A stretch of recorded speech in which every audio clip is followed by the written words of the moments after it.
말씀은 열왕기하 4장 1절에서 7절까지입니다. 같이 읽겠습니다. 선지자의 제자들의 아내 중에 한 여인이 엘리사에게 부르짖어 이르되 당신의 종 나의 남편이 이미 죽었는데 당신의 종이 여호와를 경외한 줄은 당신이 아시는 바이니이다. 이제 빚준 사람이 와서 나의 두 아이를 데려가 그의 종을 삼고자 하나이다 하니 엘리사가 그에게 이르되 내가 너를 위하여 어떻게 하랴? 네 집에 무엇이 있는지 내게 말하라. 그가 이르되 계집종의 집에 기름 한 그릇 외에는 아무것도 없나이다 하니 이르되 너는 밖에 나가서 모든 이웃에게 그릇을 빌리라. 빈 그릇을 빌리되 조금 빌리지 말고 너는 내 두 아들과 함께 들어가서 문을 닫고 그 모든 그릇에 기름을 부어서 차는 대로 옮겨 놓으라 하니라.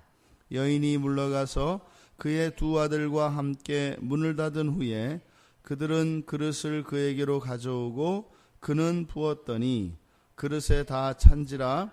여인이 아들에게 이르되 또 그릇을 내게로 가져오라 하니 아들이 이르되 다른 그릇이 없나이다 하니 기름이 곧 그쳤더라. 그 여인이 하나님의 사람에게 나아가서 말하니 그가 이르되 너는 가서 기름을 팔아 빚을 갚고 남은 것으로 너와 내 두 아들이 생활하라 하였더라. 아멘. 바로 앞에서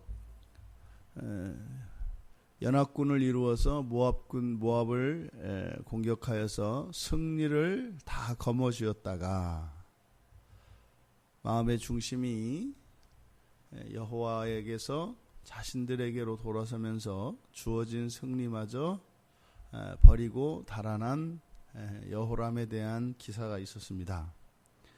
그리고 의도적으로 열왕기 저자는 지금 앞에서 일어났던 그 일과 지금 선지자의 아내 불행이 닥친 선지자의 아내, 아주 경건한 이 선지자의 아내와 대비시키고 있는 것 같습니다. 지금 선지자 중에 아주 경건하였던 선지자 한 사람이 일찍 죽었고 심지어 보니까 사는 동안에도 생활이 넉넉하지 못했을 뿐만 아니라 예나 지금이나 선지자들은 뭐 이렇게 사는 건가 봐요. 그러니까 보니까 죽기 전에 빚이 많이 있었던 것 같습니다. 지금도 신대원에 가면 다 빚쟁이들입니다. 신대원 가서 이렇게 없는 사람들만 다 신학을 하나. 보니까 이제 있고 없고를 떠나서 직장 생활하던 사람들도 이렇게 있는데 그런 사람들을 제외하고는 거의 뭐 학비도 다 조달을 못하니까요. 그러니까 집에 이제 결혼하고 이랬던 사람들은 뭐 어지간히 뭐한 사람들이 아니면 대책이 없습니다. 그러니까 거의 뭐 카드 돌려막기 하고, 그러니까 그게 이제 아주 오래된 전통인가 봐요. 그래서 교회들이 그렇게 하고 있는 것 같습니다. 어쨌든 이 본문에 나오는 선지자도 그러니까 죽기 전에 빚이 많이 있었던 것 같아요. 그러니까 빚을 다 갚지 못하고 그리고 죽었습니다. 이제 어느 정도 이것이 이제 빚이 좀 이렇게 좀 뭐 이자라도 좀 치르고 이래야 할 텐데 뭐 도저히 그럴 수 없는 상황이지 않습니까?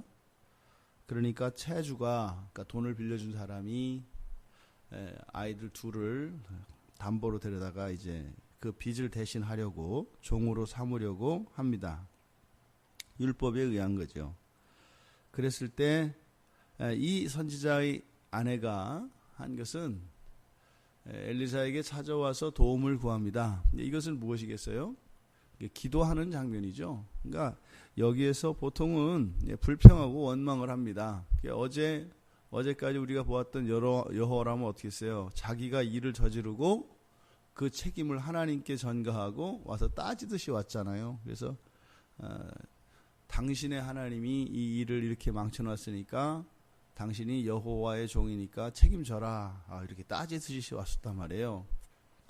자기가 일을 저질러 놓고. 근데 지금 선지자의 아내는 어떻게 해요? 어쩌면 하나님을 원망할 수도 있습니다. 왜요? 1절의 끝에 보니까 여호와를 당신의 종이 여호와를 경외한 줄은 당신이 아시는 바이다. 그러니까 이게 지금 뭐 이렇게 뻔뻔한 이야기라고 보여지지 않아요.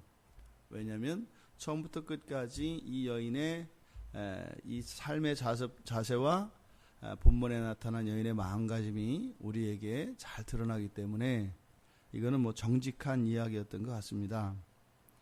오히려 하나님이 어떻게 이럴 수가 있습니까? 라고 이야기해도 다른 사람이 수긍할 수밖에 없는 그런 딱한 처지에 있는 여인이 전혀 하나님을 원망하는 것이 아니라 자기가 겪고 있는 자기의 인생 앞에 놓여 있는 그 어려움을 정직하게 그대로 고백합니다. 이것이 기도지요.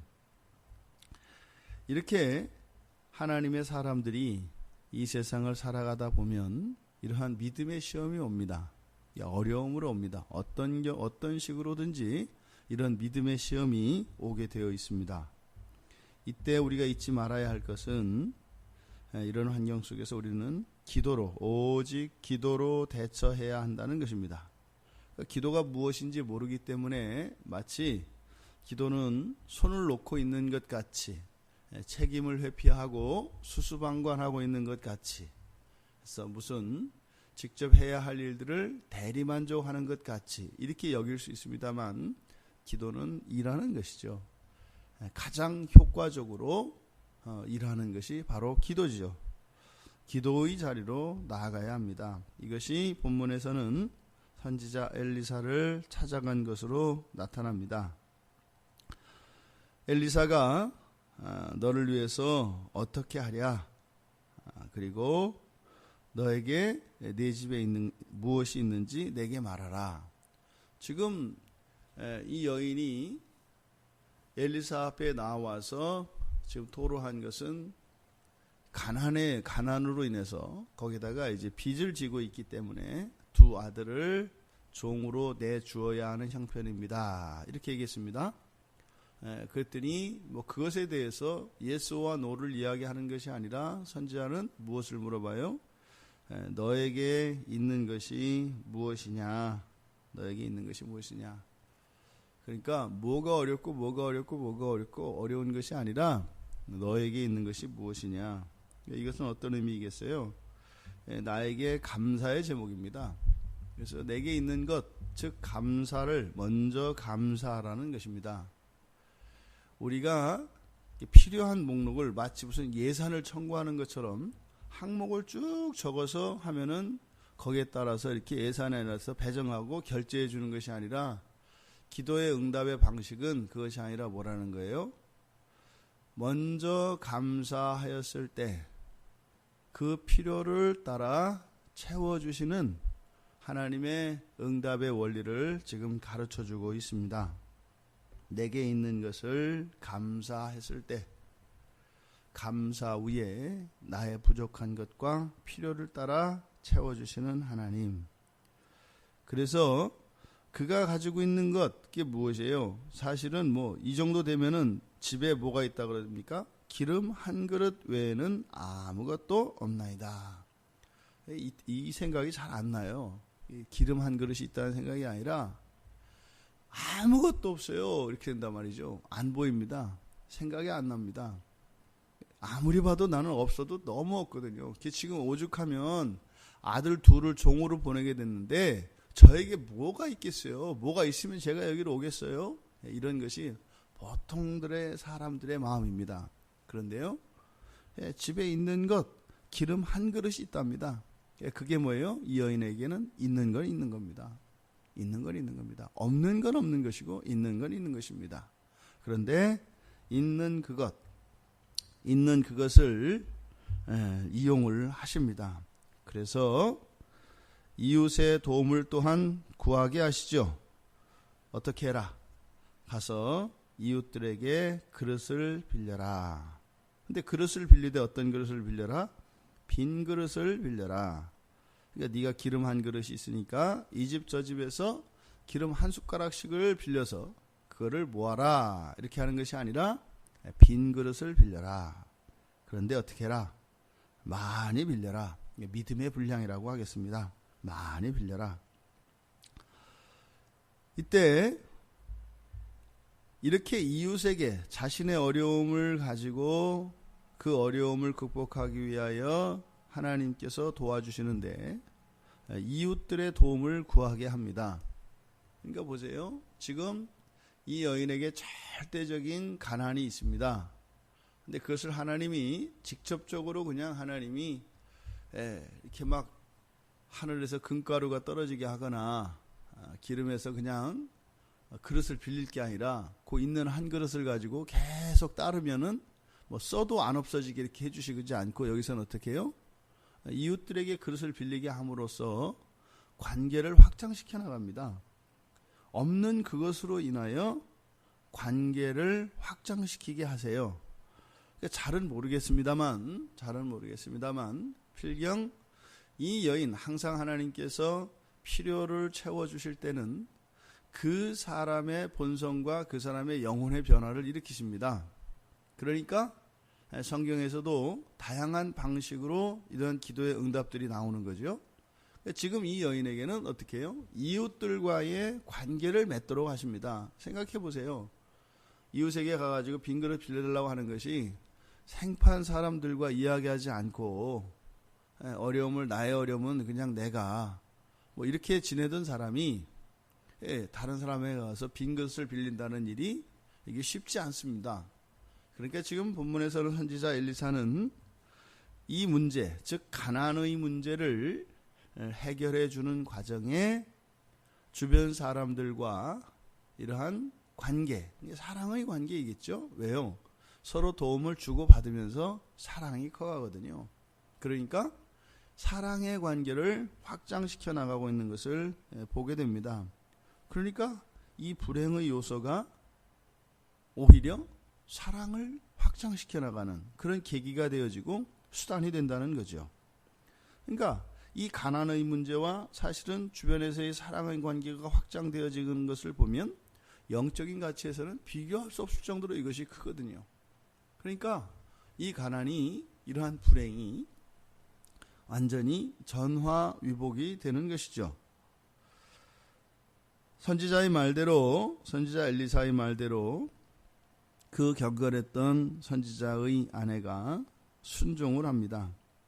그래서 그대로 그릇을 빌려다가 문을 닫고 들어가 빌려온 그릇에 기름을 채웁니다. 차고 넘칠 때면 빈 그릇을 또 채우고 해서 그 그릇을 가득 채웁니다. 그런데 빌려온 빈 그릇이 채워지자 그칩니다. 그러니까 그냥 마냥 거기서 계속 나오는 것이 아니라 얼마만큼요? 빈 그릇만큼만 다 채워지고 그것이 기름 나오는 것이 그쳤다. 이렇게 이야기를 합니다. 그러니까 기도는 순종과 믿음을 통해서 응답되어지는 것을 우리가 보게 됩니다. 순종함으로, 그러니까 순종이 기도의 응답을 이끌어내는 것이 아니라 사실은 그 순종은 믿음에 기초하죠. 믿음에 기초한 순종은 그대로 이루어지게 되고 또 그 믿음의 분량에 따라 또 순종의 분량에 따라 그릇을 얼마만큼 빌려오느냐라고 하는 것은 또한 믿음과 순종의 분량입니다. 믿음이 있다 할지라도 이런저런 이유, 다시 말해서 이웃들을 찾아다니는 일에 있어서 난 이 정도면 됐어 라고 하고 또 꺼리는 마음이 있어서 가지 않았다면 그것이 한계다 이 말입니다.